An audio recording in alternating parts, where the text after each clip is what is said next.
Awesome. Thank you, Corey. Yeah, it's good to be with everyone again today.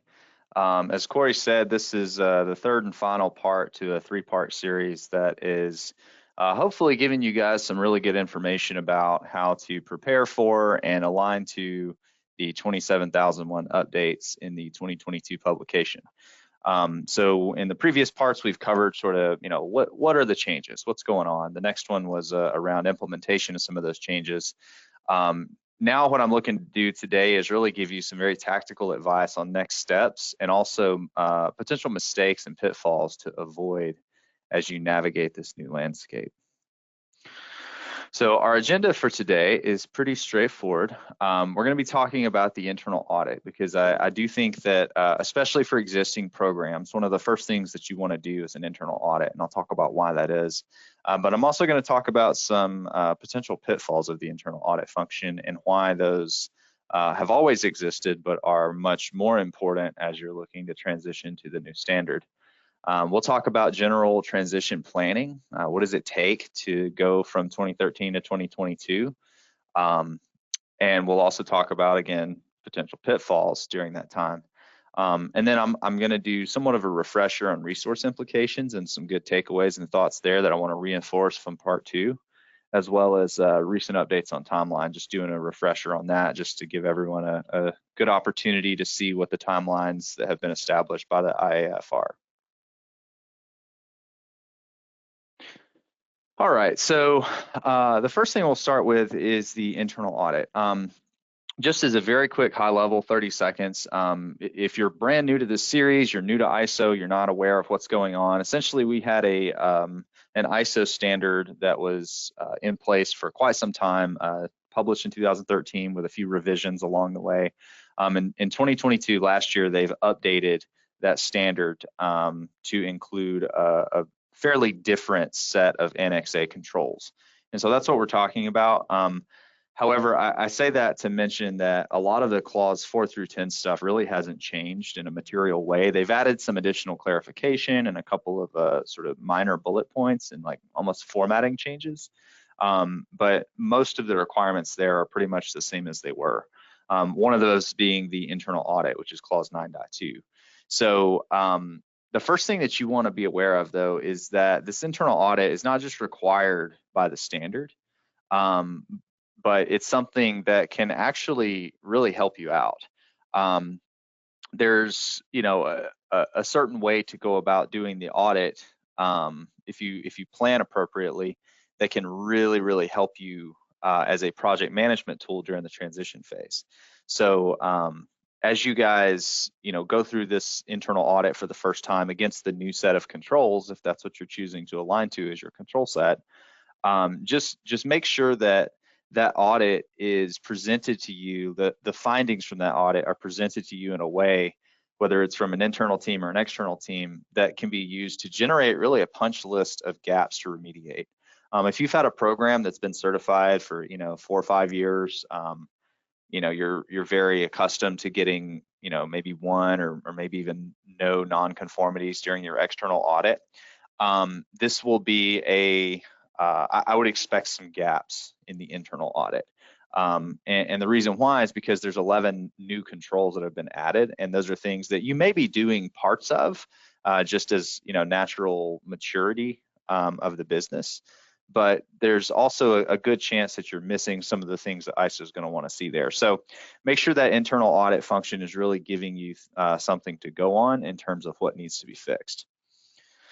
So the next thing is, what to expect from an internal audit. It should be something that tells you which controls and what requirements are at risk of becoming a non-conformity during that external audit. I think a lot of times companies and sometimes individuals tasked with overseeing the audit efforts are under the impression that gaps in an internal audit are not a good thing. And obviously we want our programs to be operating and we want to be able to show the effectiveness of our programs, especially as individuals, right? You might have comp tied to it, things like that. But at the end of the day, a good internal audit should be calling out things that you haven't considered. It should be bringing to your attention things that will become true issues and true nonconformities during that external audit. So I always tell my clients when we're doing internal audits, if we're calling things out, that's good, because we're getting ahead of when it really counts, right? The internal audit is meant to be, as it sounds, an internal function that you use to improve the program. It's seen as a part of your security program, not some external attestation of the program like the external audit. So use the internal audit to test those new controls, what you have in place there, and make sure that you're in sync with that. Also, make sure that that internal audit function is leveraging evidence. Again, if you're one of the organizations out there that have been doing this for a while, you may be falling into the trap, especially if you have an internal audit function in-house. You may be falling into the trap of moving away from so much evidence because it's a burden on the team. We're collecting the same stuff every year. We know what's in place. Let's just talk about it. That's fine if that's the approach that you want to take, but I would be very careful with that, because especially with this new standard, you want to really put your program through the ringer on this first internal audit, and you want to do that through evidence. You don't want to base your conclusions on inquiry or questioning alone. You want to make sure that the evidence is there to back it up, because that's what the external auditor is going to expect. And you can bet that a lot of these external audit firms going through this new standard for the first time, they also have an authority to answer to make sure that they're doing their audits correctly. So you can bet that they're going to err on the side of evidence collection versus just sort of understanding what's in place and working with you on it, because they're new to some of these controls as well. So the next point here is I kind of alluded to this, but like the more thorough the audit, the more you can leverage the results. So you really want to spend time, and you want to give yourself time to do a good, thorough internal audit to make sure that those results give you not just potential nonconformities, but also best practice recommendations as well. There may be things that come up that don't constitute a gap in ISO, but they might be really good ideas for your business. And so a well-conducted audit can give you that punch list of exactly what you need. And it can help you be ready for certification and truly mature your security program. The last thing is that the findings really need to be put into the context of your organization. So an internal audit finding that says, control 5.12 is not in place, that's not super helpful, right? Because you could probably have read the standard yourself and determined that. In fact, you could go to Phalanx today and take a self-assessment and answer those questions for yourself. But it's not helpful in understanding, like, well, what does this control look like in my organization? Because if you're familiar with ISO at all, you know that the way they phrase the controls, it's I always call it like artfully vague. It's good control language, but it gives you enough ambiguity to where you can right size the implementation of these controls. And ISO doesn't want to tell you exactly what to do. They want to tell you the spirit of the controls and what you should be thinking about as you're implementing these controls, but they want you as the organization to decide for yourselves what right looks like. And so that's why I say make sure that these findings are put into context of your organization. So not just, hey, we're not doing user access reviews, but specifically the types of systems you would be expecting to see access reviews over, or what exactly is missing from those, or maybe if it's something around hardening standards, like you probably have some things in place, but specifically, what are you missing, right? Those are important questions to ask of your internal auditor. And so next, we'll talk a little bit about some of the pitfalls of the internal audit. These are things that could come up that, again, may be issues. So the first one we've talked about is the internal audit should be evidence-based. Again, if your internal audit function, whether it's in-house or it's outsourced to a third party, is relying mostly on interviews and questions, I would highly encourage you to take a step back and either request of them to base their conclusions on evidence or look for another provider, because it's a very important step as you're transitioning to make sure that all of these new controls are really tested thoroughly. Just keep in mind that without evidence, you are going to be sure to miss things.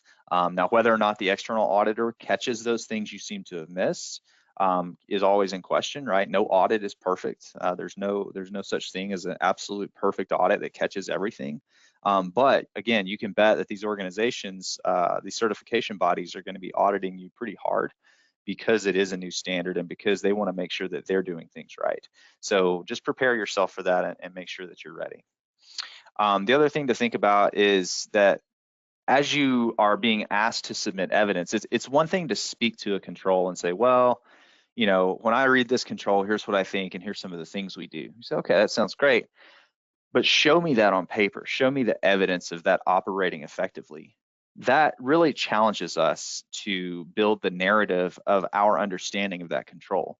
And I don't mean narrative as like a fictitious thing. I mean narrative as like that thinking exercise to examine the control and determine what you need to do to effectively implement that in your organization. So being asked to present evidence to demonstrate operational effectiveness helps you do that thinking exercise, and it'll help you catch things again that you're like, you know, that's actually a good point. I know that we say we do this and this, but there's really nothing on paper that I can show you that proves that. And if that's the case, then how do I know that that's actually happening? So just think about it that way. Again, use that piece of the audit, the evidence piece, to your benefit. And don't see it so much as a, you know, as a burden, because yes, it is difficult to, you know, spend the time in addition to our 9-to-5 day job responsibilities to go collect evidence. But at the end of the day, if you're serious about security and you're serious about your ISO program, it really is a must-have, in my opinion. The next thing is that these net new controls should be closely examined, and there's a few reasons for that.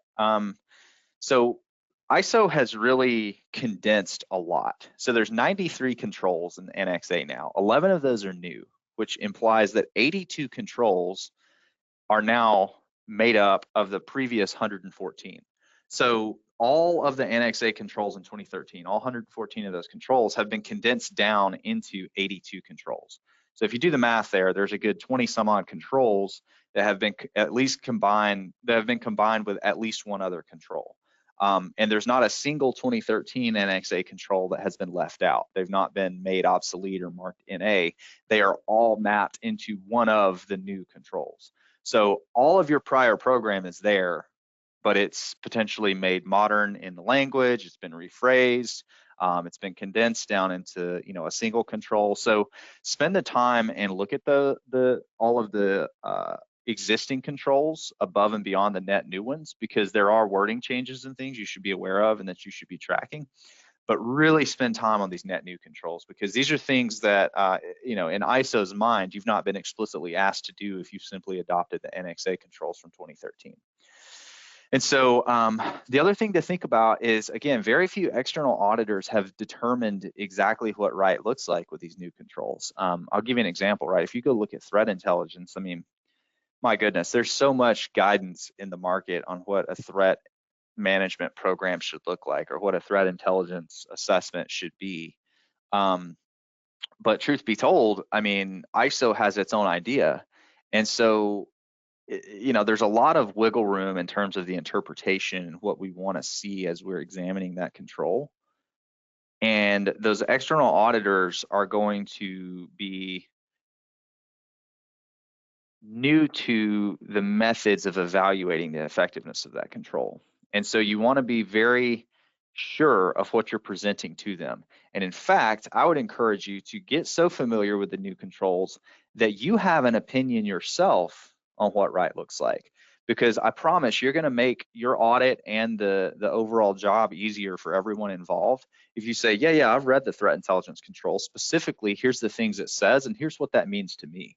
You're going to get a whole lot less questions if they feel that you're taking true ownership and, you know, really buying into that new control language, and that you have an opinion on what it means in your context, than if you say, well, we did this, is this good enough? You know, that's not a very confident approach or a presentation of your program. So I would encourage you, get so familiar with the net new controls that you have an opinion, so that if an external auditor asks you to see a particular piece of evidence, you say, well, we don't have that. And here's why, because we see this control a little differently. That's going to be a really healthy conversation to have. And it's also going to be one, again, if you can even get so far ahead of that as to do that during the internal audit, you'll have a practice rep. So you'll be able to really test, your assumptions and the conclusions you've drawn. All right. Yeah, and this last bullet point here I just said, so just decide what right looks like for you. And if you have the time, use that internal audit to test that. Really challenge an internal auditor who sees a control differently than you, and work with them to come to an agreement of what right looks like based on the standard. Because that internal auditor is your translator, right? They're the one who should be looking at the standard, looking at the control, saying, look, in my mind as an auditor, here's what it's expecting of an organization. Now present to me what you've done. That's a good opportunity to really test those strong opinions and see if it's against the grain, or if it's really going to fly easily. All right, so the next slide here is around planning to transition. So I wanted to bring up the costs, because I think it's really important for us to remind ourselves of, where are we going to be spending money? A lot of executives and leaders are looking at the new standard right now thinking, gosh, are we ready to do this? Is this something that we're going to have to hire new people for? Are we going to need new tools? And the answer is maybe, right? It really depends. And so I wanted to sort of share some of those costs with you guys.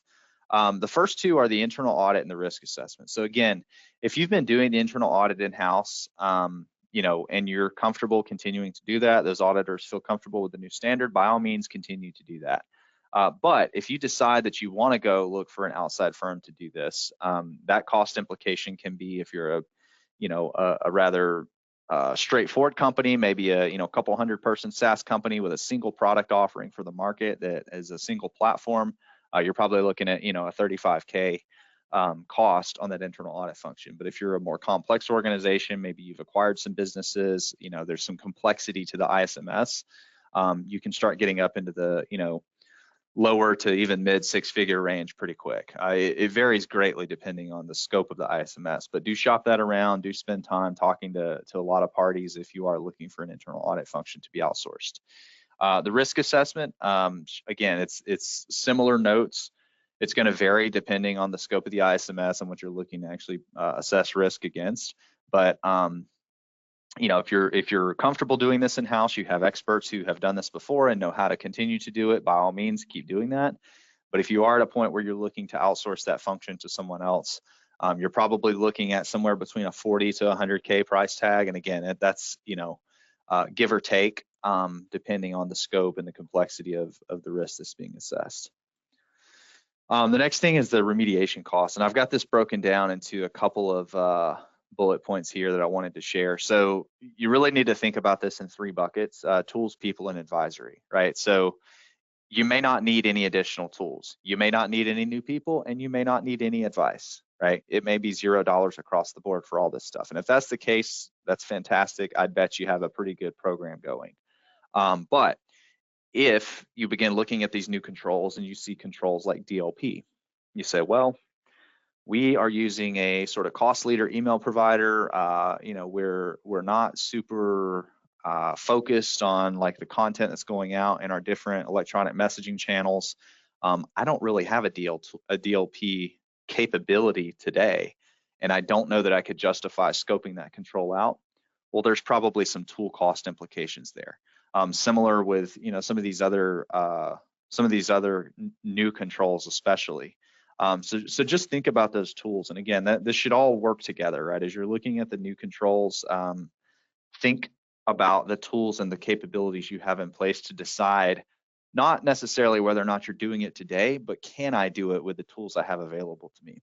Same thing with the people. Do I have people that understand how to implement this new control with the people I have today, or do I need to look outside to potentially bring someone else in? And then again, if you're looking for some expert advice, people who have spent a lot of time with the standard and seen a lot of different programs like Risk 360, just that advisory again can be nothing, because you have everything you need upwards of six figures pretty easily. It just depends on what you're looking for, the type of advisory, the type of help you need, but just keep that in mind as a cost function. All right, and so a couple of takeaways from that. Again, consider what tools or people the organization might need to address those new controls. And I wanted to talk about a couple of those new controls specifically to make sure that you're getting the idea of how there may be tool or people implications. So the first one I talked about was threat intelligence. Like, do you have someone who's qualified to assess threats? That's the very first question I would ask. Regardless of the tools, there's a lot of free resources you could leverage, frankly, if someone understands what they're looking for in order to put together good threat data. So I wouldn't be so concerned with buying like a threat assessment tool as I would with having someone who understands threat intelligence. So that's the first question I would ask with that one. And are you collecting the data, but more importantly, do you have someone qualified to analyze it? The second one's configuration management. So consider, I mean, this is a new control. It's explicit now. I'm a huge fan of this control. I think that misconfigured applications and files are, very serious concerns in our industry today. Most of the current cyber incidents that are occurring go back in some way, shape, or form to a misconfiguration. And so ISO has called that out, and they've addressed it with this new control. Again, depending on how complex your systems are, though, setting a baseline for configuration is one thing, but enforcing that baseline across your infrastructure and across your ecosystem is another. I would consider investing in automated tools that can help you not just deploy things against a baseline to ensure that it's compliant with what you've set as the standard, but also that can continually monitor for changes and alert you when something goes off of that baseline and is no longer configured against the baseline template. To me, that's one of the best security investments that a company can make, because it gives you a much more manageable approach to showing true hardening within your systems and giving you more peace of mind that the configurations that you've set as the minimum are in fact in place. Data masking, this is another net new control. If you handle a lot of PII, there's anonymization tools out there that sort of extrapolate that PII, they process it themselves and take on the responsibility and the risk of giving it to you in a pseudo-anonymized fashion that you can then reference. Some of those tools are really costly though. So like if that's something you're looking to invest in, I would get well ahead of that before you go down the 2022 ISO route. But again, you may not be, this control may not be a big deal for you. It just depends on the organization, the type of sensitive data that you're processing. And then the last one I've talked about already, but DLP. You want to make sure that you are implementing DLP very intentionally. And what I mean by that is if you are going to throw a bunch of controls out there and turn a bunch of switches on with different tools that is going to hinder business processes, I promise you, you're going to have a rough day. You're going to get calls very quickly that say, you have stopped this business process, we need to turn back on immediately. And we cannot give the answer of, well, the compliance framework calls for it. That's never going to be an accepted or sensible answer in business. We have to justify what we're doing, because security is meant to enable business, right? We're not implementing security controls to hinder business. We are implementing security controls to prevent insecure behavior. And so when you're thinking about DLP, think about what are the behaviors where we stand to lose data, where we stand to have leakage of data, and what are some of the things I can do to implement the spirit of DLP. Again, it may be as simple as getting a tool and applying that to your various messaging platforms and your different egress points. But just think through it, read the control, think about it, and really think about your business processes you may be impacting.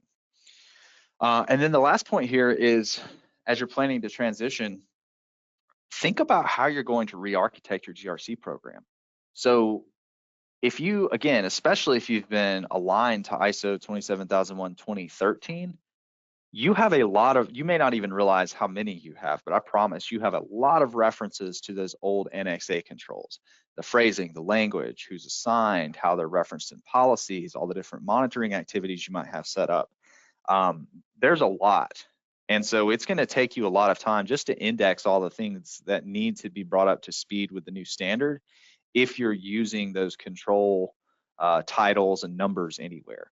because you don't want to present to an auditor, but especially like a client, a disjointed program where you say, well, we're 2022 certified, but our InfoSec policy is still aligned to the old NXA control set. It may be okay, right? It may be that at the end of the day, you're doing all the things you're supposed to do. It's just not a good presentation. So I would encourage you to spend time thinking about how you're going to present that program effectively, and how you're going to bring forward all of the formatting of all the different data to make sure that it does align with that new standard if that's how you've got things architected. All right, and so a couple of pitfalls here to be aware of. So the first one is timing. I think that a lot of times we're all guilty of planning a lot with this knowledge that there's some bookend date that we have to hit. And I think sometimes we allow planning to creep way too far into what should be the execution timeframe. And so make sure that you're very conscious of timeframes and that your plans to transition are not going to set unrealistic expectations. So spend the time to plan, but get to work, right? Simply put. I mean, I would spend a fair amount of time thinking about the things that need to be done and putting them down on paper, but don't let perfection be, in the way of progress, right? Just get moving with some things. Now, having said that, you don't want to just rush into this whole thing. Like if you are not being asked by customers or prospects, you don't have any real business drivers right now to switch to 2022, and maybe you're going into year 2 of your 2013 certification, consider putting it off another year. You have that time available for that reason. So don't rush into it just for the sake of it. But if you are looking to transition in, say, the next 12 months, don't let the timing of planning get in the way of actually digging in and starting to put things together, because you're never going to account for everything in the planning phase. You have to just get moving with stuff. So create a plan that does include what needs to be updated, estimated efforts, as best you can on paper, a gut check list that you can refer back to frequently as you're transitioning, but don't spend too long on that. Don't try to make that perfect. And then the next thing, I've touched on this a little bit, but the organization of your information. How are your policies communicated? Where are they stored? Are all these control references updated? Because again, there are now multiple controls that have been condensed into one. So if you had 3 different people who owned 3 different controls in 27001, 2013, but now those controls have been condensed into a single control in 2022, you need to figure out who the owner of that control is, right? It may be a combination of people, but you still need to do the thinking to figure out exactly who truly owns that at the end of the day. The statement of applicability, that should be a pretty obvious one. You need to update that probably first and foremost, because you need to decide which of the new controls may or may not apply to you. I would venture to say most of them probably do apply to us, but there may be exceptions. Also, again, your policies, they need to align to the new standard.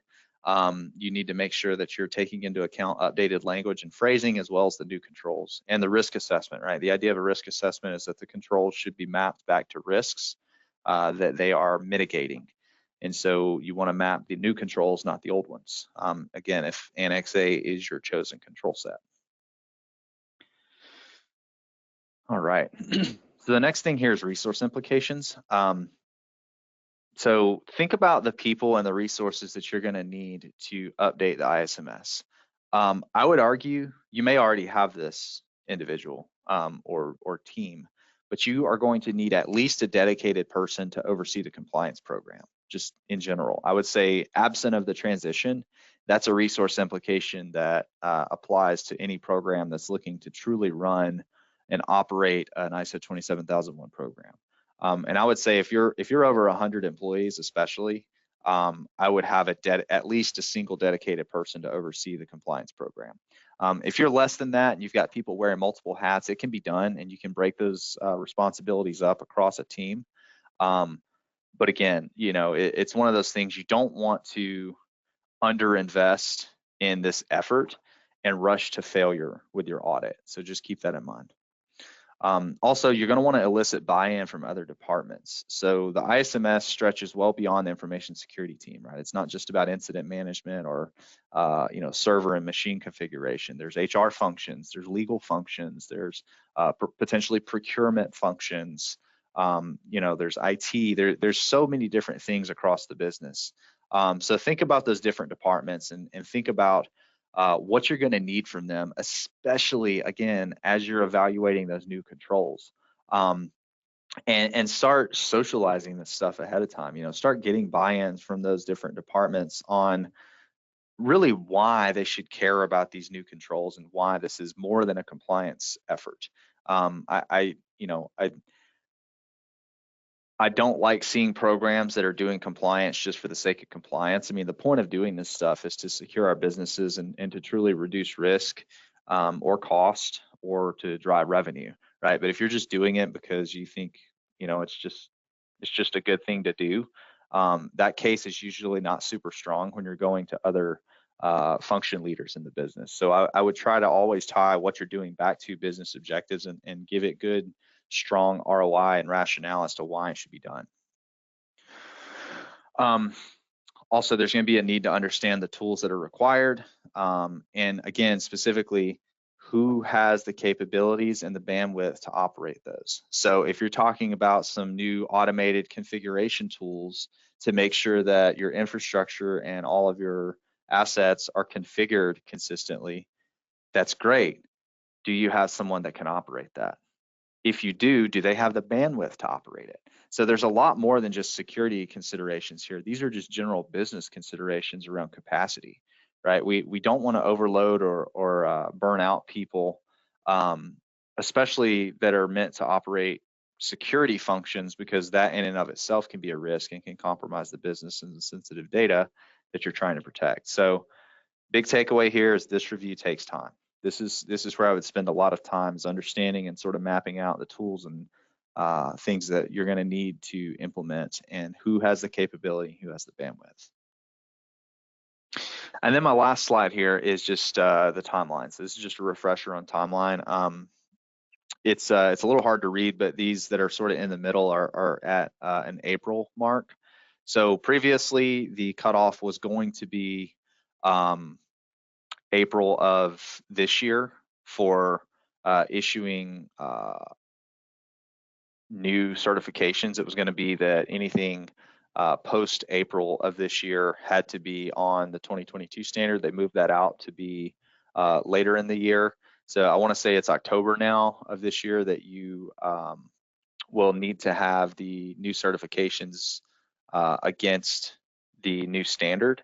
So make sure that you're tracking that. We've actually put out the IAF memo that talks about the specifics of all this, and I would say do subscribe to like an RSS feed or something that will give you updates on that, because they have put out updates, and I wouldn't be surprised if they put out another. But just be tracking these things. The biggest thing to take away is if you're currently certified against 2013, you can continue being certified against that up until October of next year, or April of next year, because that's going to be the time that if you're going for a recertification audit or a initial certification audit, it needs to be against the 2022 standard. But you can maintain 2013. Let's say you get certified for the first time against 2013 today, you can continue to maintain that through 2025. But that audit in 2025 will need to be against the new one. So that sort of biggest deadline date is October 2025. That's when all 2013 certifications are going to become invalid. So just track that. And anywhere along the way, again, especially if you start getting requests from clients and prospects and it's going to drive revenue, you can apply with your certification body and go through what they're calling a transition audit. And that'll basically take your existing certification from 2013 to 2022, and they'll issue new paperwork and stuff like that. But just communicate with them and understand their expectations. So with that concludes the presentation today. I really appreciate everyone's time. And Corey, I'll turn it to you for any questions that might have come in. Yeah. So if you have any questions, please fill out the question section. We do have one right now, Sawyer. So the question is, they need support for Risk 360, how they go about reaching out to us. Yeah, absolutely. So the first thing I would say is definitely look at all of our various resources online. We've got a lot of really good, blogs and white papers and videos and all kinds of things that you can use to educate yourself. But once you're ready to talk to us, if you feel like you want to engage with us for an internal audit, an implementation, what have you, just go to the website, fill out the form. There's a contact form. And then someone from our sales team will be reaching out to you pretty quickly. And then from there, typically, you'll wind up on the phone with me to do some solution architecting and really dig in and understand what your program needs and what we may be able to offer to help. Cool. So we actually got another question. So guys, feel free to please ask any questions that you have. So the next one is any free resources that you know of that can help me manage my ISO 27001 program? Yeah. I mean, like I said, there's a lot on the Risk 360 website. There's ISO is a pretty broadly discussed topic, so there's a lot of resources out there. But being biased as I am, I would start with risk360.com and look at the resources there. I would also go look at our YouTube videos. We've been exceptionally detailed in the guidance and help that we've tried to put out through video on YouTube. So go check out all the Risk 360 videos on YouTube. And I would like to add, if you guys want a free trial for Phalanx GRC, which Sawyer's done a great job building a lot of the ISO standards in there. There's great templates, great resources as well. You can go ahead and go to phalanxgrc.com, or if you go to risk360.com, you can actually go to the Phalanx tab and sign up for a free trial. Our sales team and our business development team reach out and set up the best trial for you. It's custom to each person. So one last question, guys, feel free to ask any that you have. Is the October 2025 deadline a hard deadline, or do you believe that it might have to move out because so many companies have to go to this new standard? I think it's going to be a pretty hard deadline. I don't really see them pushing that out because that's 3 years post publishing of the 2022 standard. And so I would expect, at that point, they're not going to allow anyone to be certified against 2013 because ISO is a 3-year certification anyway. And so 3 years from the publishing of the new standard is a pretty reasonable time frame to expect everyone to be on board with that new standard. Well, that's it for the questions today, Sawyer. Thank you all for joining us. Thank you, Sawyer. Great content as always.